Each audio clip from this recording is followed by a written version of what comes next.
Hey, hello everyone. Today I wanted to show you a Global League match that I had. This was quite a few months ago, and I thought it was a really good game. So I'm just gonna get right into it because I don't wanna give any spoilers or anything. Let's talk about the map a little bit. So this is like, of course, fog.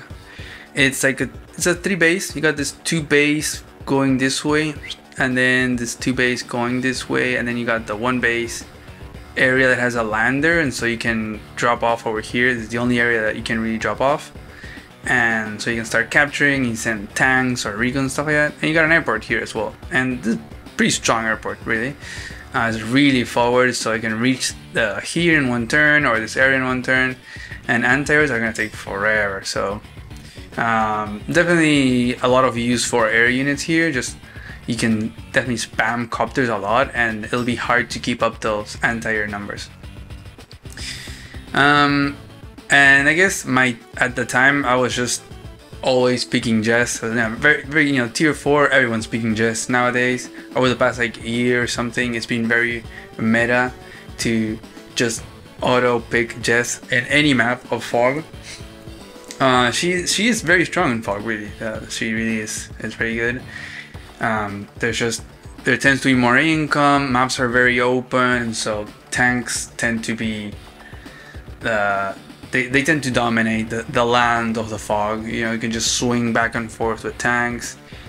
There isn't that many like infantry walls, and so it's not like you need infantry that much, or that I mean you do need them for capturing. There's definitely a drawback for Jess, like for example interrupting captures. It's very tricky for her to use infantry for that, and it's very hard to hit KO. So I think maybe with like tank and infantry you can hit KO with Jess, but you can't use 2 infantries. Like Adder can use the power and has 120 firepower, so it can guarantee that to hit KO with 2 infantries, or maybe Jake with the planes bonus, stuff like that. But yeah, I really did not give any thought to my CO pick. I just went with Jess. I was like, yeah, whatever. I'll just go Jess and I'll figure it out. And I was really surprised when I saw my opponent, Sidewinder, who is a really good player in Fog. I think that's the only mode that they play. And picked Adder. I was like, what, Adder? And like nowadays no one picks Adder. It's very map dependent. There's a few maps where airports are very strong, and so people have noticed that Adder is really good with that. That plus movement really shines with copter usage, and so, or especially like with Jess, it really falls apart, because if like half of your army is copters and they have decreased firepower, it's pretty bad. And plus they get no effect from her powers while Adder does. So there's a lot, I mean, like the differences are so small because it's tier 4, so like the power spikes are very small, but you need to get those advantages from those small little spikes, I guess. Those little time windows that maybe a certain CO is better at, or something like that. And so my plan was like, okay, Jess, I was very in the mindset, I was like, okay, I'm Jess, I'm the stalliest in a sense of these two, in the sense that she has like the better late game. Like if we were to be at equal income and we just keep making neo tanks, like we just keep spamming, pretty much get to that neo tank how do you say, like phase of Fog War, then that's like looking beautiful for Jess, just having like 3-4 neo tanks. And there's not much that Adder can do in that scenario, because the extra firepower that Jess can get from the power or the super, and having like 8 tanks, 3 anti-airs, 2 neo tanks, just like having a wide array of land vehicles with her powers, it's so strong. And Adder has no firepower boost from the powers, and so what Adder needs to do is use the plus movement, which in Fog it kind of falls off because you don't see, so you can't really use it effectively, and you can't even like exert pressure with it as you would in standard, for example, or high funds, because you can see and you can position stuff, and you're like, oh, be careful because I have my power and I'm gonna be there. You know, I can reach there with a +1, so it makes the other one keep the distance, stuff like that. But he also has to abuse the +10/10 stats that the power gives him. That's like the one thing that he has going for him. It makes him vulnerable for a turn, pretty much. And so he really needs to use that. He needs to use the little +10 to get maybe certain firepower thresholds, or use the +10 defense to avoid getting 2 KO in response. So it was more of a tactical, I guess, approach. And the strategies are gonna be very different. Like Jess is gonna want to, or at least in my mind, it was like, okay, I'm just gonna go for my cities, and then I'm just gonna chill, and I'm gonna let Adder try to come to me and, like, you know, respond. But ideally, I will get all the cities and the sides, and then I will just focus everything on the middle. That was kind of like what I was doing at the time. Just get the stuff, and then just bring everything to the middle, do a very big death ball, and just fight there, because usually the stallier, late gamey COs tend to want to have that, like, just go all in the middle. At least that's how I was playing at the time. So let's just get into a match. Well, we have Black Hole here for I'm player 1 for Sidewinder, and I got actually I had Brown Desert, but I changed it to Green Earth. Hey, we're in theme, right? We got Black Hole Adder and Green Earth Jess. So we're both gonna go for the bases. There's a lot of capture routes, phases, or options in this map. I took my time here, really tried to think it out, especially the builds. So I decided to go with the recon. This is a day 3 recon. And I know I was just saying, oh, Jess, I'm just gonna stall it out. I'm gonna get my, you know, I'm gonna play it safe. But something that is important to know, that when you want to play stally, you don't have to just be defensive all the time. You know, you can be aggressive and put pressure so that the other one doesn't put pressure on you where you don't want them to put pressure on you, kind of thing, you know?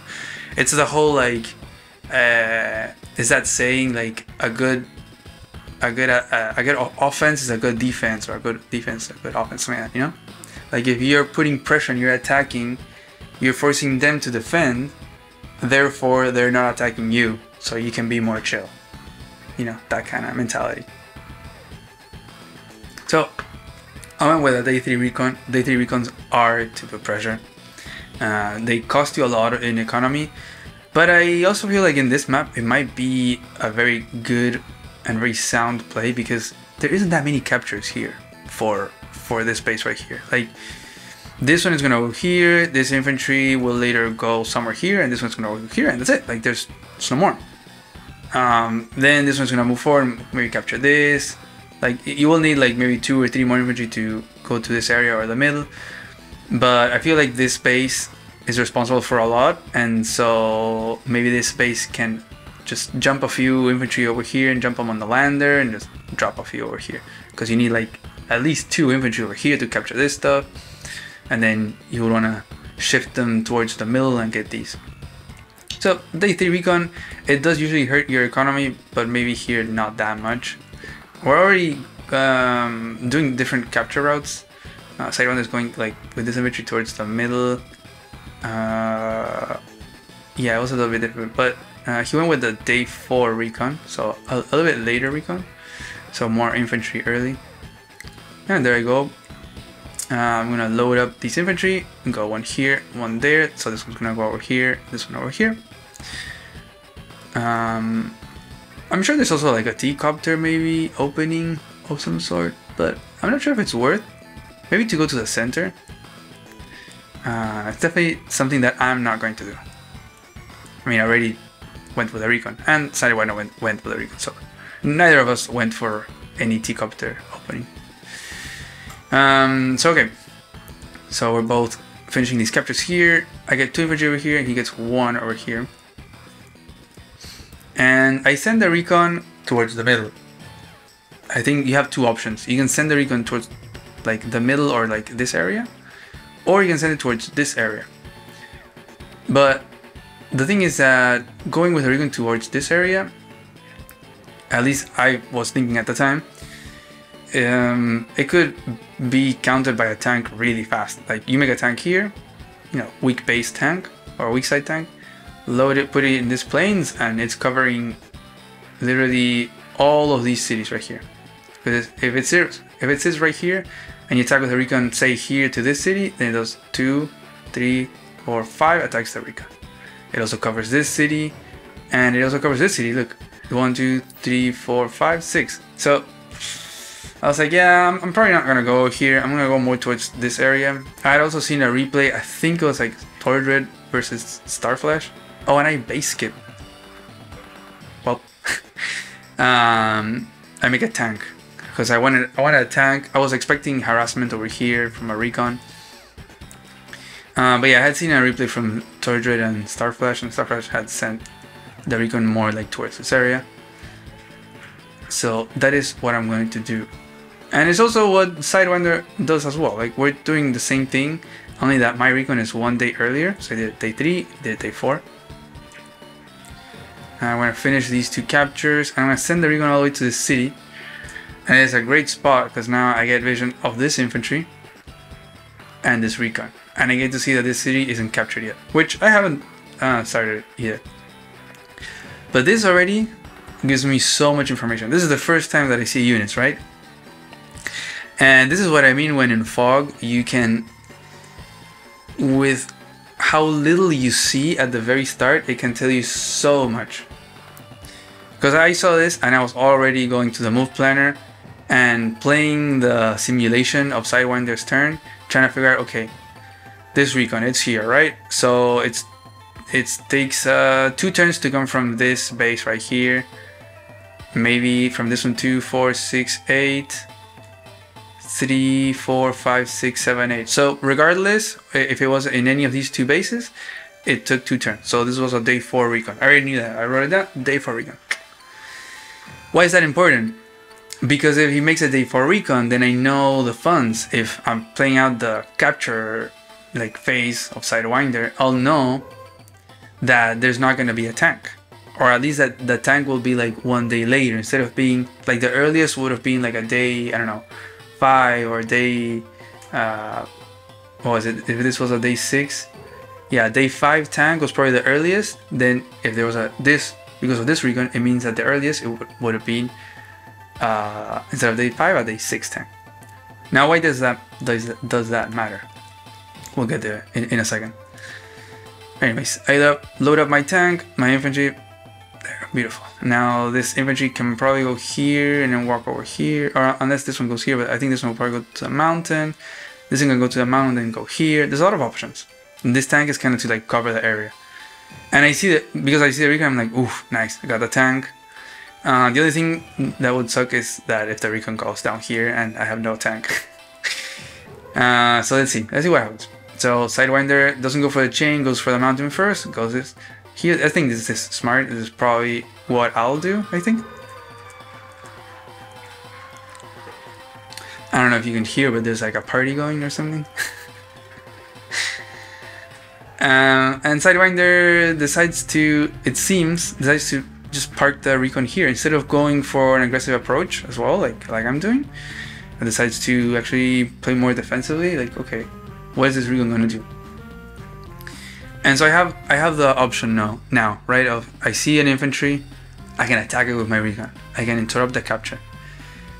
And because I already had simulated, I was like, okay, I know that the earliest, because there's a day 4 recon, the earliest that a tank could come after that would be a day 6 tank. And say he made it in this base, the closest one, the one that could threaten me the most. If it was a day 6 tank right here, it'd be 2, 4, 6, and then 2, 4, 6. So it would only reach here. So I could safely attack with the recon onto this infantry.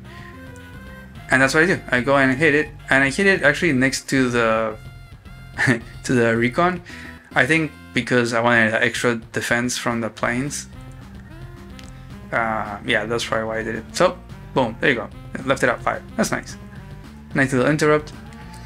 And move forward here. This is also, you know, what I was saying before. Because I see the recon here, I know that there's not going to be any harassment over here. So that's really nice. Oh yeah, I do that. Go to the mountains. And then I got these positioned to capture all these 3 cities. And the tank moves over here, just outside of range of the 2, 4, 6. Yeah, it's just outside of the vision of the recon. And so I'll be able to attack the recon in case he decides to go for a recon against recon or something like that. So he gets a comm tower. I'm still kind of far from the comm tower. He lands a tank over here. Makes a T-Copt actually, huh? And yeah, he does go for the recon on recon attack, which I'm not against. I think there's definitely some value to it, and the value being that it's like a double-edged sword. I think, if that's the expression, but it's kind of like now both recons are killable by just one tank kind of thing. Instead of like having full HP, you know, and you have to send a tank and something else, it's like no, now and this is something that he has to be okay with. It's like, okay, now both of our recons will die from just one tank shot, because that's how it is. When it's at 8 HP, I think it kills it. And so now I know that if there was a tank, well, actually, if the tank would have been here last turn, because it didn't move into here, I was like, okay, maybe there was one, so it moved into this forest. But now, you know, I should pull back because the tank here is gonna attack me. It really wasn't, I guess, but I didn't know because this was the day 6 tank. I could have gone with this tank really and attacked here, kill the recon for free. It would have been a gamble for sure, but I decided not to. I decided to pull back from here, and instead I do that. I attack with a tank onto this infantry over here, because if this is where the closest tank would have been, possibly, it couldn't reach. It does 2, 4, 6. So it'd be 1 tile short from counter-attacking this tank. So I got to hit 2 infantries for free, almost. Like, I got some damage on the recon, but that was like even. So this is pretty solid start, and I'm like the stallier CO. It's like, okay, pretty solid. And very tiny, you know, very tiny advantage, if you want to say. Because already injuring this one means that he'll have a really hard time capturing this, or even putting pressure over here. I have 3 healthy infantry. So, let's see. T-Copter comes in. I think this is really nice, and is able to get this city. I somehow already got this city. Probably just jumping around here and got over here. I think I really wanted to get these fast, because they seem very contested, especially these 2. And heal some more infantry. Yeah, this is like the kind of sad, or I don't know, sad, but like annoying part of this map is that you get all this accumulation of infantry and units over here. I think that's why a T-Copter is a really good idea, so you can really push out all this excess amount of units in here, and you have much more presence, and you can exert more pressure and capture more stuff. Like for example, here I have 3 units. I have 3 infantry. So having a T-Copter is going to be nice to bring that to the lowest amount possible. You know, you just want to have 1 unit here built while the lander is dropping, and then you bring back the lander, you move the unit, you make another one, and then you load both the next turn. But now I have, look, I have 3 of them waiting for the lander. It's like way too many. But anyways, I get no counter attack over here. He has to pull back.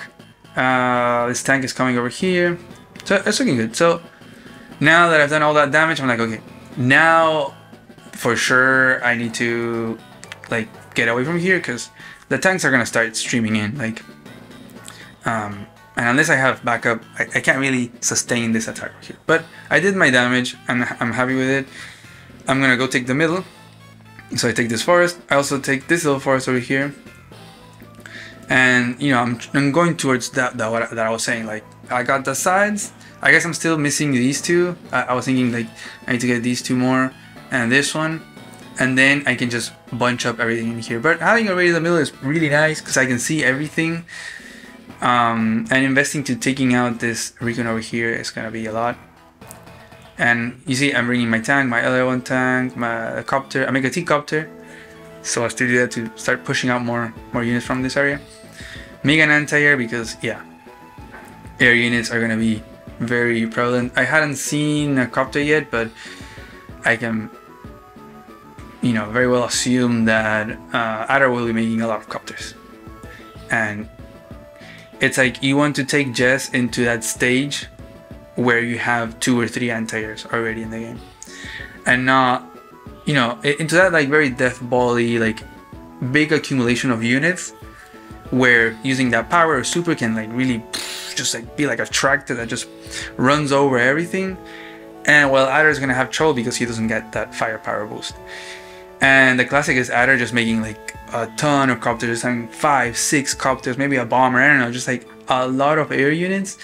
And you're not prepared with anti-airs. We have like 1 or 2 anti-airs, and you take out, you know, 1 or 2 copters, your anti-airs die, and that's it. And then all the other 4 copters or whatever just go ham. They go crazy on your army, and you have no counter attack. And it takes forever. Like, look how long it takes to bring those anti-airs. So I was like already investing in those anti-airs. I feel like anti-airs are like they're like a long-term investment, which you run the risk at first. Well, it's funny that he also makes an anti-air at the same time that I do. You run the risk of like not having enough tanks to deal with just the basic tank infantry recon, but you're investing for this more, for this other stage, for more stally accumulation of units. It's also a really great wall breaker that you can take out an infantry, because sometimes you don't have enough tiles to attack from. So anyways, I go for my common tower really late. Not sure why I was so late to this area. I think because I prioritized this city right here. And this might be a problem because now I have to keep this tank here defending. I go for this city, and I bring everything towards the middle, just out of range of like an anti-air or something, like 2, 4, 6. I make a T-copter, and I actually could have gone for the city, but I decided to pull back. It's interesting seeing that now, that Sidewinder did not even attempt to go for the city, just went towards the middle.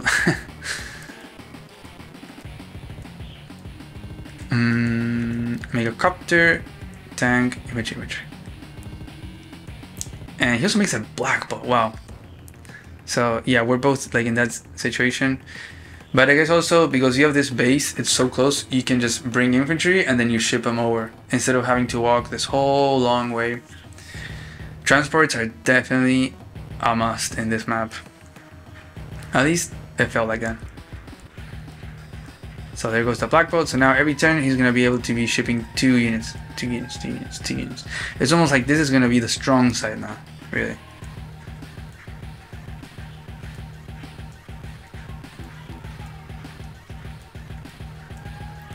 So I actually abandoned this forest, and he moves in to capture here, puts a recon on the forest, and this is where it gets really tricky. There's just so many forests here in the middle, and like forest city like next to each other. Oof. This is like so hard to dislodge. Like, you know, I could go and interrupt this.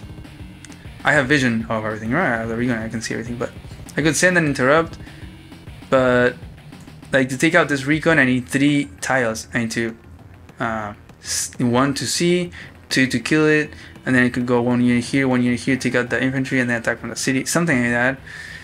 But I would have to invest a lot. That'd be 1, 2, 3, 4, 5, 6 units just to take out 2 and injure this one.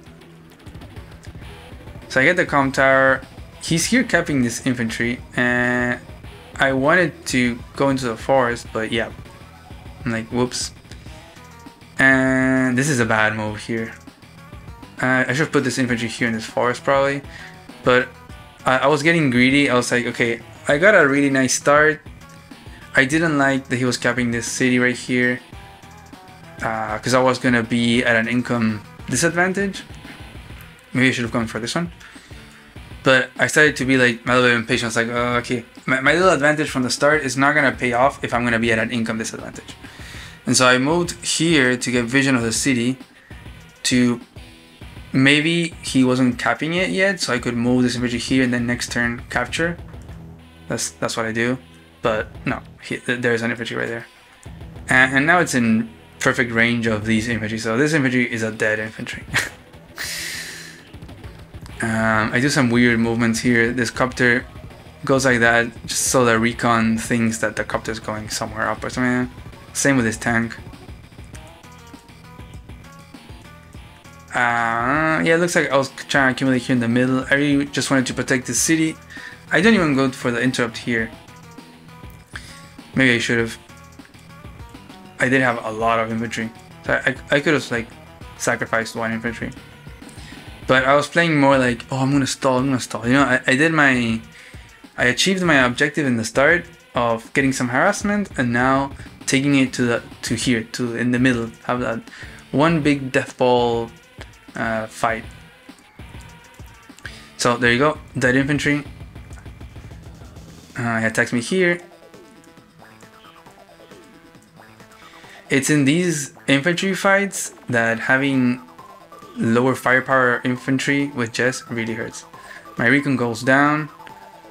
The recon that had achieved so much is now dead. And gets the KO there. Doesn't have an infantry in range to capture. But yeah, I lost like 2 infantry and 1 recon. And just is accumulating everything here. And I was like, okay, I mean, that's like my strong side. I was like, I mean, I don't want to lose this city for sure. So I'm like, okay, you want to fight? Let's fight. So I send my infantry. Boom, to KO. Don't get that kill. I start attacking down here. So I do want to get this city eventually. But I take it very chill. Just sit back here, put that entire in a forest, hide the copter. I just don't send a lot of vehicles in, really. And these two are just chilling here on the mountains, just like in case he decides to come and capture anything, they're here ready to defend.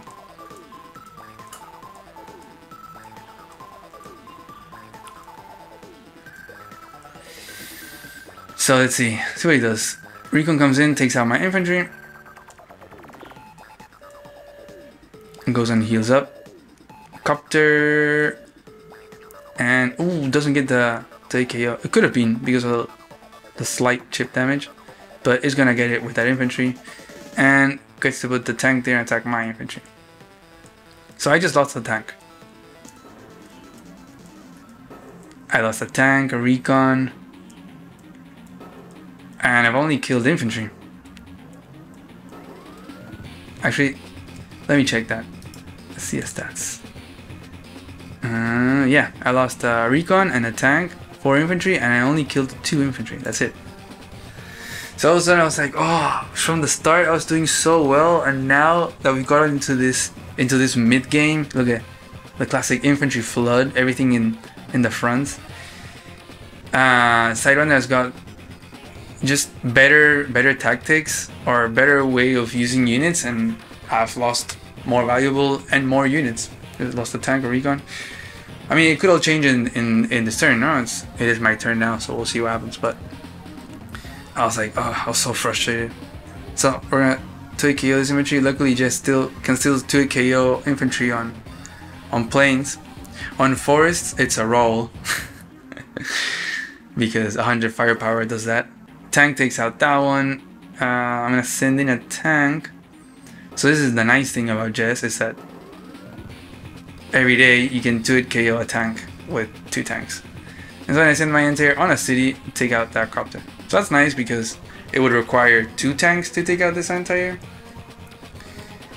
Little did I know that there was actually 2 tanks. And I just bring everything. I take this one out finally. Got another anti-air. You can see I got this one, I got another one.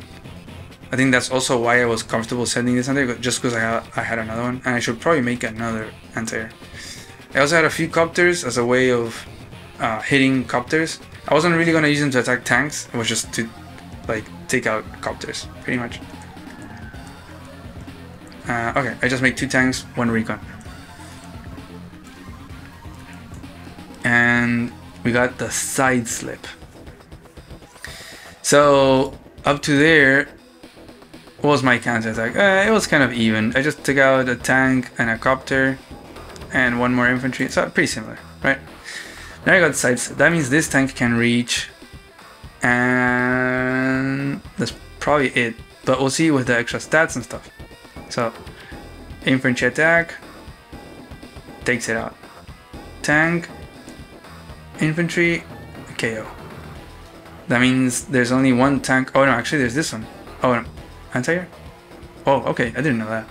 Tank anti-air takes out my anti-air. Copter comes in, boom, attacks my tank. Ooh, these are 3. And these are gonna go get that city. Just more infantry attacks. Tank comes in, finishes off that one. And then just reinforcements. We'll probably see some attacks over here, I think. Yeah, infantry, recon. Something to note. Look how Sidewinder starts attacking with the infantry. Doesn't care that the infantry is like gets the counter attack, and then uses the recon. That's just so that the recon is not chipped, I think. And same thing here, look. He attacks first from the plains and then sends this one to attack from the city. Usually you will attack from the city to get less counter damage. But attacks first from the plains and then from the city. And why is that? Well, and finishes this one off. Starts capturing here. Okay. So why does Sidewinder do this? It's because so that the infantry in the city can have full HP with the +10. That means it's like almost impossible to kill. Like I can kill this one that was injured now, but the recon I need 2 vehicles. I need tank, copter, something. This one, I mean I do have my supercharged, but it's just you can't kill this one with tank infantry, for example. Maybe with a power, yeah, but it just makes it more difficult to kill off. So I use turbocharge. Okay. And I did lose a lot of units actually. I lost an anti-air and a tank. I'm down quite a bit of value, like 30,000 value. And like 10 units, so pretty bad. So let's see. I go tank on tank, 4-8. Pretty normal. I don't get that KO. I think maybe the super, with the super this was for sure guaranteed. I send a 2 HP to finish it off. Get some infantry KOs.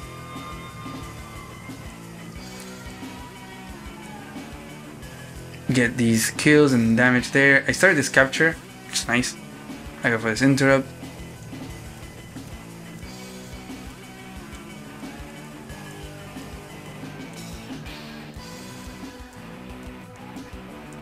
And I make a Neo tank. This is like the best for just, yeah, I'm gonna make a Neo tank. Usually I don't like making Neo tanks in the middle of the brawl because I rather had more light vehicles to replenish during the brawl. But I was really trying to push my strategy of like I want to take it into a Neo tank scenario, because that's what Jess wants. That's what makes her shine. And overall, it's okay. It's not great for me, but it does seem like Sidewinder is a bit overextended here. He wasn't able to get this city. I am going to flip this one unless this copter is sent over here.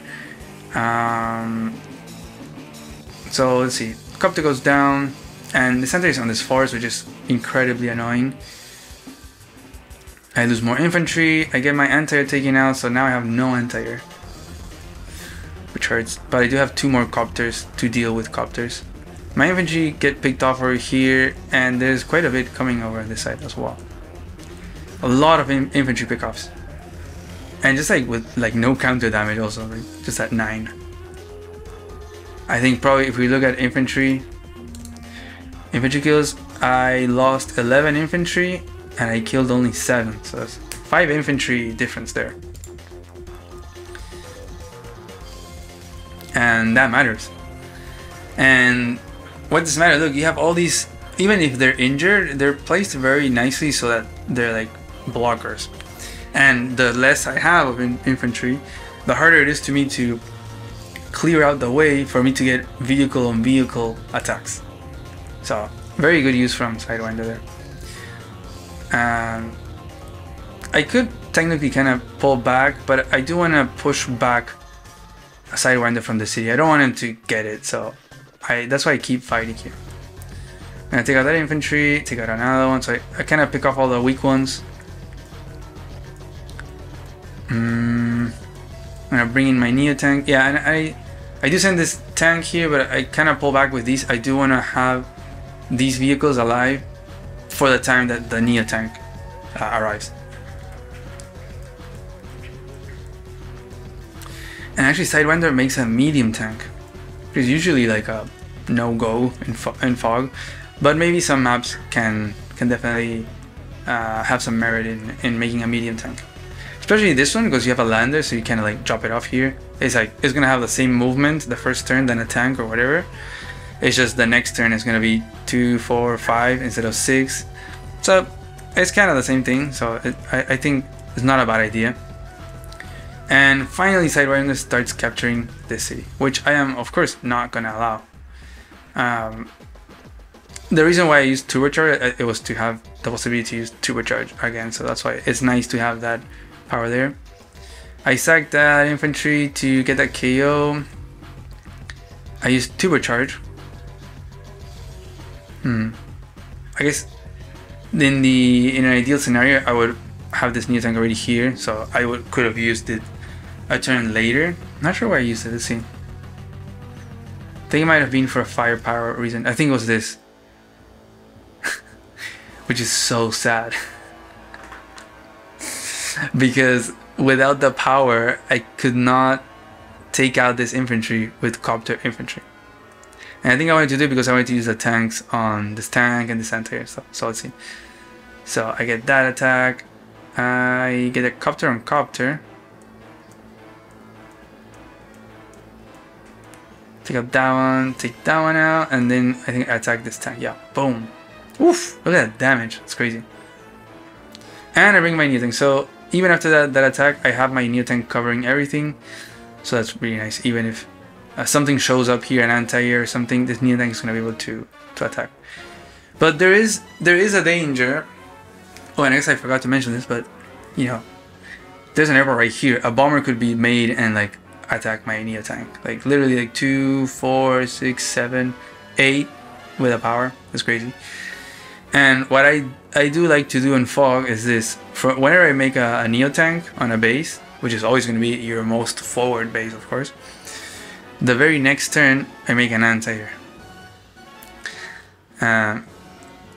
Why is that? Because if the Neo tank is taken out by a bomber, for example, then I can take out the bomber with an anti-air, because it will literally be one turn behind the Neo tank. So that anti-air is like devoted to that Neo tank. The kind of awkward thing though here is that because of the power, this Neo tank was able to move over here, and this anti-air was not able to move one tile more. And so now the anti-air is not really 6 tiles from the Neo tank, so it's not really covering it, which is a little unfortunate. No, it is 2, 4, 6. It's 1 tile short, just because of the power that made the Neo tank move 1 more, but the Neo tank was stuck here because of this forest. Sidewinder. So he's actually used Sidewinder. Wow, I did not remember this. So I usually just use power with Adder because, well, we were talking the stats. No, you want the +10/+10 all the time. As it's getting darker, in comes the medium tank. Did it reach before? 2, 4, 5, 6, 7. So that's one use of the Sidewinder to get a boink. Medium tank on tank, get the kill there. You can see how annoying this forest is, right? Like these 2 forests, it is a bit too much in my opinion. Just having forest and city together is very, very, very annoying. It's in the front lines, so you have these and these. But like for him, it's gonna be impossible to take this tank out. And so he has to go here for the city. is gonna attack my infantry. My only infantry, they're responsible to stop any, or like to defend these captures. The recon comes in, takes that infantry out, and exposes my tank. Fighter comes in, boom, one copter down, the other copter down. Now comes the copter and the tank, all that extra movement. I think these are all +2, yeah, 2, 4, 6, 8, a lot of +2 movement things, and makes a bomber. Why? Because this tank revealed the Neo tank, and a medium tank does not counter a Neo tank. Even on a first strike, it does not counter a Neo tank. Unless you're like Max or you're like Jess with a power medium tank and you hit a Neo tank, maybe.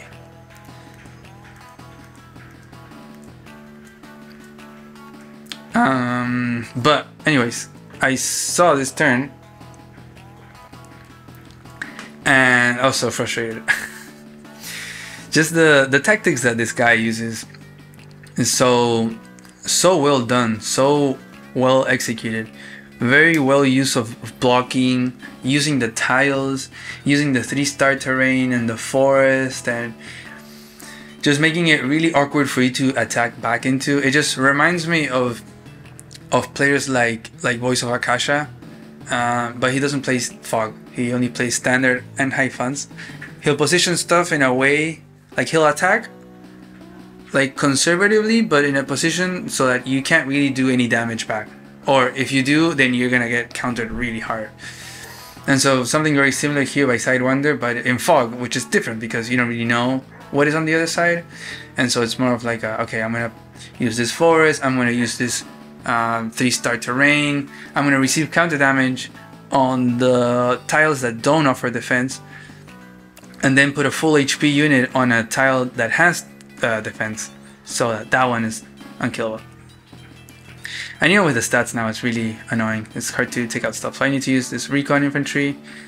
I get to take out that infantry, and I wanted to get this KO here, so then my Neo tank can come in and boom, hit that medium tank. Look at that damage. That's brutal. That medium tank like killed one tank, and now it's being destroyed by this Neo tank. So the Neo tank already got a lot of value. And I have to defend this anti-air. This would have been... Imagine if Sidewinder sends something here, kills this infantry, attacks my anti-air. And I have to send vehicles up here because I don't want to lose these. I think this infantry wasn't able to do at least 10% damage to this infantry, so I couldn't interrupt it, so I just had to use it for something else. Take these out, and I guess I'll try to get the city back sometime later. But after all that, I was able to get this city, so we are at equal income, but it will be flipped because of this city right here. And this one will just sit here defensively in this forest. And here is when I was like, oh, please tell me there's no bomber. Like, this fighter probably was just from that turn, I didn't know. But if there was a bomber and it would blow up this Neo tank, I would have been so sad, just because this anti-air could not reach. Just one tile short. I don't remember what happened this scene. So, because it doesn't reach, right? Yeah, it's one tile short, and because that's crazy. It's one tile short, and because he used the super, and this was during his super, he wasn't gonna get charged for a power. So that was so fortunate for me. I don't think he's gonna be able to get power. Well, let's see. Sends this one back to repair. Just retreats back the fighter really far away. It's gonna take out a tank and just kind of pull back. Yeah, just pulls back, brings the bomber. So I was really happy actually, because I had nothing left. I have very little, and my Neo tank came out like unpunished, you know. So I was really happy, and I think I'm gonna try to take that guy out. Do not want to give any more cities, but I do need to start reinforcing here. Take that copter out, take that tank out. This is like, I'm like, yes, let's go. I turned it around. It's looking good now. I mean, I did lose this city. But I'm doing what he was doing. You know, I'm gonna sit on this tile right here. I'm gonna sit on this forest. I'm gonna start this capture. Maybe a little bit greedy. Maybe I got a little bit too overconfident because my army is like a little over here, but it's kind of covering. I did not know that he had a black boat and a lander. So this was like the strong side of Sidewinder. There's like 1 turn, 2 turns, and I'm fighting like 1, 2, 3 turns away. So I'm definitely at a disadvantage just because of all these transports. So fighter, oh, that's why he sent the fighter. Okay, so fighter comes in, takes out my copter. Crazy that I had an anti-air here, and Adder gets side slip. It's almost like every turn it's a side slip or a sidewinder. So I got the plus movement there to take out this infantry. Probably gonna take out that infantry and attack here, reveal, and bomber's gonna come in, and so sad. But the new tank, it got its value. It like destroyed a medium tank and a tank, so that's what, 23,000. So, and that's 2 units, so really good. But yeah, the bomber also got immediate value just by taking out a new tank. And let's see, he's able to take out this tank, but can't reach my anti-air. And look, so many units, just throws everything in there just to make these really annoying walls.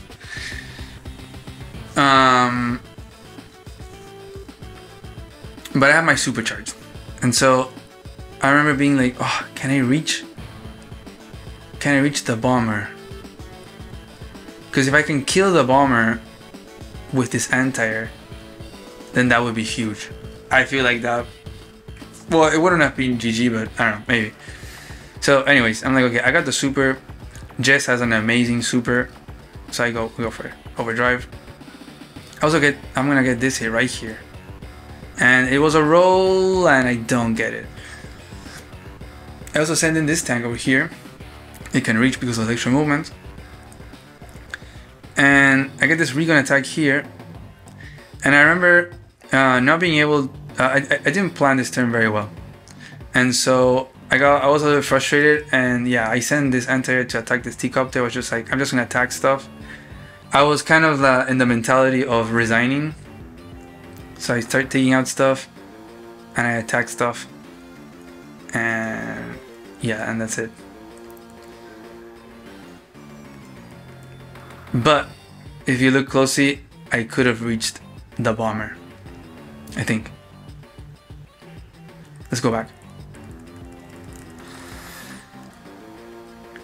So I use overdrive, right? I get that hit there, which is awesome. That's like 20,000 in value. Boom, down goes the tank. Recons, apparently recons do more damage to a copter than a tank. Why? I have no idea, but that's just how it is. I had checked it, I could not believe it, but yeah.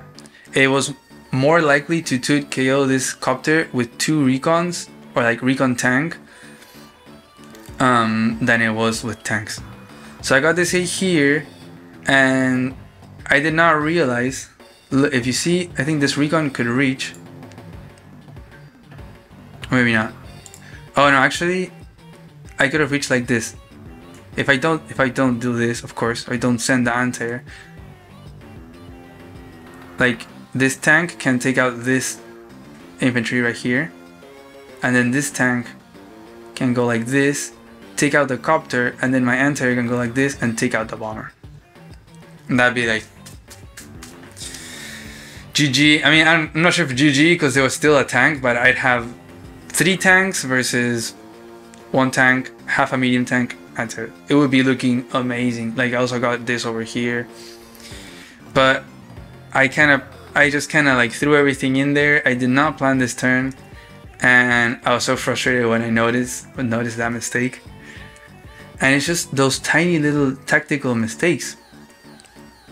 And at this point, the game is kind of over. I think I do keep fighting on, but I'm at an income disadvantage. Unit count wise, Like, I'm so far behind. I get this anti-air taken out. This bomber is free to go and kill that. It's not in range of this anti-air. I think I keep fighting, but I have no infantry. No infantry whatsoever here, so I can't capture much, and there's way too many infantry from Sidewinder.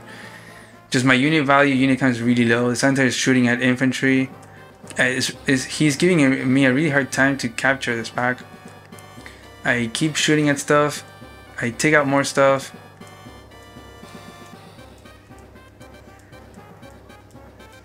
And in comes a fighter. Uses side slip. The tank reaches my anti-air. Boom. Down goes my anti-air, and I have no anti-air left. This bomber is going crazy. And now there's all these tanks and imagine like all these reinforcements. I'm fighting right into the dropping, like the landing zone, just like one turn away from the reinforcements. And I resign. I thought it was a really good game. I feel like I learned a lot during this match, and I wanted to show it. It's not very often I think that one gets matches like these. I had like a clear strategy. I mean, I hadn't really thought much of other COs. I was like, I'm just gonna go Jess. I'm gonna do this. And there's also, so there's different things that I want to talk about. But yeah, like I had prepped, I had a strategy, I did it. I had a good start. I like move planning, seeing stuff in the fog and knowing, okay, there's not gonna be a tank here, so I can attack here, doing some damage, and then pulling everything towards the middle because I was like, okay, I'm gonna reach into that stage of like neo tank anti-airs. And then having those Jess powers to just wreak havoc while Adder is gonna have a hard time. But at the same time, having a completely different approach by Sidewinder with Adder, which is not seen a lot in Fog nowadays.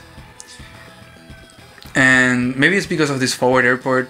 Maybe also the use of transports making it so that infantries come into action way faster and more like streamlined, so there's always infantry. But he was able to use very specific tactics, you know, attack from low defense terrain to get damage there, and then sit on full HP on a 3-star terrain, stuff like that, to make it really hard for me as Jess to then counterattack, to get the KOs necessary and stuff like that. I thought that was super interesting, and I hadn't seen anyone, or I hadn't fought against anyone in Fog that would do that. Usually in Fog it's just like you just send stuff, boom, hit, die, and you just trading.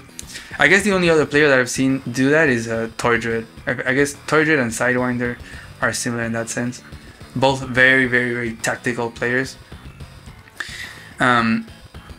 And it's crazy how with those little things you get the difference. Like, it's not huge differences. It's like a little 1% difference and then another 1%. And if I would have played more clean in this other turn and I could have taken out this bomber, it's not like I would have been winning. Like here, I could have taken out this bomber instead of the T-copter. It wouldn't have been winning per se. I still would be really low on infantry, so it'd be hard to capture anything.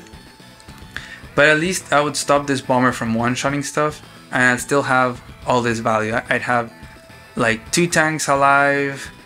Like say this tank and this medium tank would kill one of these tanks, but I still have 2 tanks, 3 recons, 2 anti-airs. Like I would have stuff, I would have material. And I could maybe prolong the game for a bit more. Maybe it would force this tank to go down here instead of here, so my anti-air could finish up cleaning here. It's just little things have consequences, or like it just like has a ripple effect on the game. I think that's really crazy. But yeah, that was a blunder by me. It just not move planning. I just got kind of tired. I was like, okay, this guy has really good tactics and I just can't, and I got kind of frustrated, so I just sent stuff. Just the different approaches, I thought was insane. Just the different strategies. even if it's a tier 4, you see the very big difference in playstyle and what point of the game you want to take it into. You got the air spam, copter spam, bomber, fighter from Adder, and the infantry usage really well, and the power usage to get the extra stat. I thought it was just a very well-rounded game that kind of showcased the 2 COs, different playstyles. I thought it was amazing. I'm not super in love with the map, just of these little forest and city places. If these could be moved, maybe like this forest here or this forest here or stuff like it, just like not be next to the city, or maybe just get rid of these probably in the middle. That'd be probably the best. Like getting rid of these two and then moving these. I don't know. It just makes it really hard to get attacks in. But overall, I think it was pretty interesting. It's different. The fact that you have this landing here and the air units being so strong, it's something that other fog maps don't have. So I thought that was pretty cool. Anyways, I hope you guys like this video. I hope you liked the match as much as I did playing it and rewatching it. And yeah, thanks. Bye bye.